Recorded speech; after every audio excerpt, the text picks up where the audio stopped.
গেমের ভিতরে তোমার যদি ঠিকমতো হেডশট না লাগে তাহলে আজকের ভিডিওটা শুধুমাত্র তোমার জন্য, কারণ আজকের ভিডিওতে তোমার ফোনের জন্য মানে তোমার ওই ডিভাইসের জন্য পারফেক্ট একটা সেন্সি দেখিয়ে দিব। আজকের ভিডিওটা সম্পূর্ণ দেখার পরে আশা করি তোমার আর কোনো ইউটিউবারের কাছ থেকে সেন্সি নেওয়ার প্রয়োজন পড়বে না। সো ভিডিওতে একটা লাইক করে দিও এবং তুমি কত জিবি র্যামের ফোনে গেম প্লে করে একটু কমেন্ট করে জানিও। সেই সাথে তোমার যেসব বন্ধুদের ঠিকমতো হেডশট লাগে না তাদের কাছে ভিডিওটা শেয়ার করে দিও। এবার আসি মূল কথায়। আমরা কিন্তু গেমের ভিতরে দুই ধরনের হেডশট মেরে থাকি, একটা হচ্ছে ওয়ান টাইপ হেডশট আর একটা হচ্ছে ড্র্যাগ হেডশট। ওয়ান টাইপ হেডশটের ক্ষেত্রে আমরা কিন্তু একটা শটই মারি আর সেটাই কিন্তু মাথায় লাগে, আর ড্র্যাগ হেডশটের ক্ষেত্রে প্রথম বা দ্বিতীয় গুলি আমাদের বডিতে লাগতে পারে এনিমির এবং পরের গুলিগুলো তো আমাদের হেডশট লাগবে। গেমের ভিতরে হেডশট মারার জন্য অনেকগুলো গুরুত্বপূর্ণ বিষয়ের ভিতরে একটা অন্যতম হচ্ছে সেন্সিটিভিটি আর একটা হচ্ছে ফায়ার বাটন সাইজ এবং পজিশন। এই জন্য সর্বপ্রথম আমরা জেনে নেব হেডশটের জন্য পারফেক্ট ফায়ার বাটন সাইজ এবং তার পজিশন। তারপরে তোমার ডিভাইসের জন্য পারফেক্ট একটা সেন্সি আমরা খুঁজবো। ওয়ান টাইপ হেডশট মারার জন্য ফায়ার বাটন সাইজের খুব একটা ম্যাটার করে না, যে কোনো সাইজে কিন্তু ওয়ান টাইপ হেডশট মারা যায়, বাট ড্র্যাগ হেডশট মারার ক্ষেত্রে কিন্তু এটা একটু ভিন্ন একটা পারফেক্ট সাইজ দরকার। বিষয়টা ভালো করে ক্লিয়ার করার জন্য দেখো স্ক্রিনের উপর একটু ভালো করে খেয়াল করো। আমি কিন্তু এখানে ফায়ার বাটন সাইজটা 100 করে নিচ্ছি, একদম সমান 100 করে নিলাম। দেন এখন যদি ম্যাচের ভিতরে যাই, ম্যাচের ভিতরে যাওয়ার পর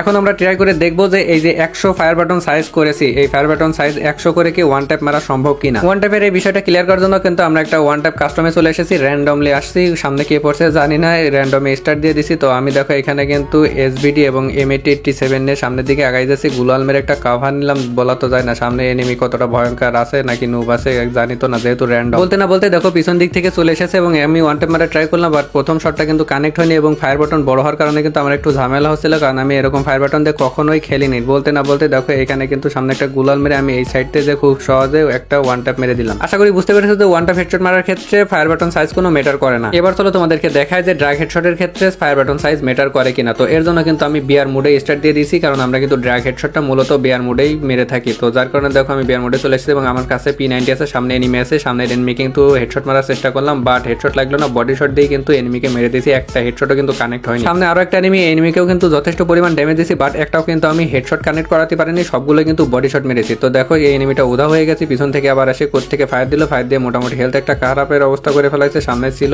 এখনো কিন্তু আমি হেডশট মারার ট্রাই অনেকটা কিন্তু ড্যামেজ দিয়েছি, বাট একটাও হেডশট লাগেনি, বরং আমি আরো মরে গেলাম। ফায়ার বাটন সাইজটা বেশি হওয়ার কারণে কিন্তু আমি ওইখানে না চাইতেও ফায়ার বেরিয়ে যাচ্ছিল। তো দেখো এখন একটা পারফেক্ট সাইজ আমরা নেব। তো আমার ফোনের জন্য দেখো আমি কিন্তু এখানে 42 ফায়ার বাটন সাইজ রাখলাম। এখন কিন্তু ওই ম্যাচে দেখো আমি অটো রিভাইভ পেয়ে গেছি, যেহেতু সোলো খেলছিলাম। অটো রিভাইভ পাওয়ার পর চলো তোমাদেরকে এখন দেখাবো যে আসলে ড্র্যাগ হেডশট লাগে কিনা। ল্যান্ডিং করার পর মোটামুটি লুট পার্টিনের সামনে আগাইতেই দেখি যে এনিমিরা ফাইট করতেছে। তো আমিও ফাইট করার জন্য বেরো আসলাম, সামনে এনিমি বেরোলো, বেরোনোর পর আমি ফায়ার দিলাম, বাট ফায়ারটা কানেক্ট হলো না, সে কভারে চলে গেছিল, যার কারণে কিন্তু ফায়ারটা লাগেনি। যাই হোক এবার দেখি বেরোলে কিন্তু মোটামুটি একটা ড্যামেজ দেওয়ার ট্রাই করবো। হাতে কিন্তু আছে প্যারাফল। তো দেখো সামনে কিন্তু ওই এনিমিটা রাশ করলো, রাশ করার পর আমি শট মেরেছি। প্রথম শটে কিন্তু 154 ড্যামেজ দিয়েছে, শটের ড্যামেজ, পরবর্তীতে একটা বডি শট লেগেছে 31। তো পরের বার দেখো বডি শট মেরে মোটামুটি এনিমিটাকে মেরে দিলাম। আমরা যারা ফ্রি ফায়ার প্লেয়ার আছি তারা কিন্তু সবসময়ের জন্য সিএস অথবা বিআর র্যাঙ্ক খেলে, আর বিআর অথবা সিএস এ কিন্তু আমাদের ড্র্যাগ হেডশট মারার প্রয়োজন পড়ে, এজন্য আমাদের একটা পারফেক্ট ফায়ার বাটন সাইজের প্রয়োজন। আর যে কোনো মোবাইল ডিভাইসের জন্য পারফেক্ট ফায়ার বাটন সাইজ হচ্ছে 38 থেকে 48, তার মানে 38 থেকে 48 এর ভিতর যে কোনো একটা সাইজ রাখলেই তোমাদের জন্য বেস্ট হবে। ফায়ার বাটন সাইজটা ঠিক করার পরে ফায়ার বাটনের পজিশনটা নিচের দিকে নিলে ভালো হয়, কারণ ড্র্যাগ করার জন্য যথেষ্ট পরিমাণ জায়গা পাওয়া যায়। উপরের দিকে যত বেশি জায়গা থাকবে তোমার তো ড্র্যাগ স্পেসটাও বেশি থাকবে, পাশাপাশি মুভমেন্টের জন্য কিন্তু ভালো হবে, তোমরা অতিরিক্ত মুভমেন্ট করতে পারবে। আশা করি ফায়ার বাটন সাইজ এবং পজিশনটা তোমাদের ক্লিয়ার করে বুঝাইতে পেরেছি। এখন চলো তোমাদের ফোনের জন্য একটা পারফেক্ট সেন্সি খুঁজে যাক। যারা গেম খেলো তাদের সবারই ডিভাইস কিন্তু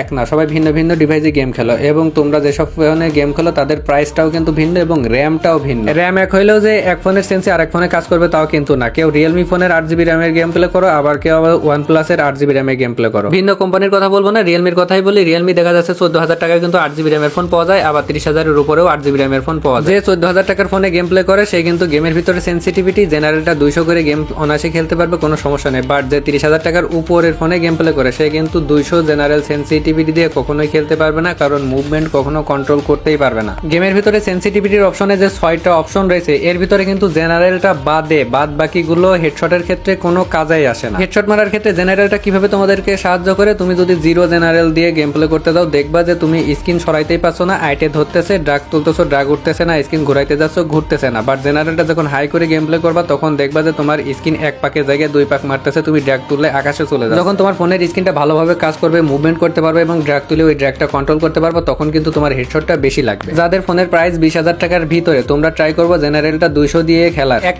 থেকে 6GB র্যামের ফোন প্লেয়াররা 200 দিয়ে অনায়াসে খেলতে পারবা, বাট 8GB র্যামের ফোনে যারা গেম প্লে করো তাদের একটু সমস্যা হবে, কারণ 200 দিয়ে যখনই গেম প্লে করতে যাবা তখন তোমাদের মুভমেন্টটা আগের তুলনায় আরো বেড়ে যাবে, তখন মুভমেন্টটা কন্ট্রোল করতে কষ্ট হবে। আর মুভমেন্ট কন্ট্রোল করার জন্য তোমরা বেশি বেশি ট্রেনিং করবা এবং প্র্যাকটিস করবা। প্র্যাকটিস করে তোমাদের ওই মুভমেন্টটা কন্ট্রোল করতে হবে, তাহলে কিন্তু কিন্তু ভালো হেডশট লাগবে। আমার গিল্ডে যে অ্যাক্টিং গিল্ড লিডার আছে সে ইনফিনিক্সের 18,000 টাকার ফোনে গেম প্লে করে এবং গেমের ভিতর যে সেন্সিটিভিটি আছে সেখানে জেনারেলটা 200 দেয় এবং সাথে গেমের ভিতর মানে ফোনের যে ডিপিআই আছে সেই ডিপিআই কিন্তু 900 দিয়ে গেম প্লে করে। মুভমেন্ট এত পরিমাণ বেশি যে একজন স্বাভাবিক প্লেয়ারকে কন্ট্রোল করা খুবই কষ্ট। আমি যখন ওর ফোনে গেম প্লে করতে যাই তখন স্ক্রিন একবার ঘুরাইলে 4 বার ঘুরে যায়, আমি ওই মুভমেন্টটা কন্ট্রোলই করতে পারি না, বাট ও কিন্তু খুব অনায়াসে কন্ট্রোল করে গেম প্লে করে। যারা 8GB র্যামের ফোনে গেম প্লে করো জেনারেল 200 দিয়ে খেলতে পারো না, তারা আমার এই কথাগুলোর সাথে দ্বিমত পোষণ করতে পারো। তো এখন তোমরা জেনারেল 200 কিভাবে প্র্যাকটিস করবা সেটা তোমাদেরকে বলি। সাপোজ তুমি এখন 170 জেনারেল দিয়ে গেম প্লে করতেছো, ওই মুভমেন্টটা যদি তোমার কন্ট্রোল থাকে তাহলে তুমি আর 10 জেনারেল বাড়ায় নাও, 10 যদি না পারো 5 বাড়াই নাও, 5 বাড়ানোর পরে তোমার ফোনের যে মুভমেন্টটা হবে সেটা তুমি কন্ট্রোল করো, যখন কন্ট্রোল হয়ে যাবে তখন তুমি আরো 5 বা 10 বাড়াও, এইভাবে আস্তে আস্তে কিন্তু তুমি খুব সহজে 200 পর্যন্ত কন্ট্রোল করতে পারবা। এরপর তুমি যদি তোমার ফোনের ডিপিআই বাড়াইতে চাও তাহলে কিভাবে বাড়াবা? একবারে বেশি বাড়াইলে তুমি কিন্তু ওই মুভমেন্টটা কন্ট্রোল করতে পারবা না। এর জন্য তোমার ফোনে যে ডিপিআইটা আছে সেই ডিপিআই থেকে 100 ডিপিআই বাড়াও,